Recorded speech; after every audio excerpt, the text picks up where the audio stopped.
கன்னிராசி அன்பர்கள், கன்னிராசியின் அதிபதியான புத பகவான் பார்த்தீங்கன்னா இந்த மார்கழி மாதத்தில் கன்னிலேருந்து ஒரு 3ல் இருக்கிறார். சரிங்களா?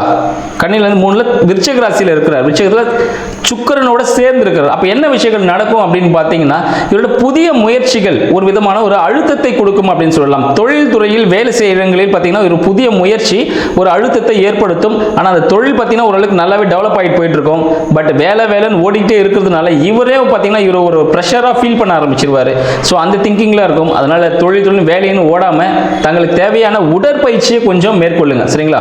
அடுத்து பார்த்தீங்கன்னா வீடு வண்டி வாசல் பார்த்தீங்கன்னா இதில் உங்களுக்கு விரயங்கள் ஏற்படுறதுக்கான வாய்ப்புகள் உண்டு. ஏன்னா 12ஆம் அதிபதியான சூரிய பகவான் உங்களுக்கு 4ல் சஞ்சரிக்கிறாரு. அதனால பார்த்தீங்கன்னா கூடவே செவ்வாய் இருக்கிறாரு. ஆனால் எலும்பு முறிவு சம்பந்தமான விஷயங்கள் நடைபெறுவதற்கான வாய்ப்புகள் உண்டு. கால் தலையில் எலும்பு முறிவு ஏற்படுவதற்கான வாய்ப்புகள் உண்டு.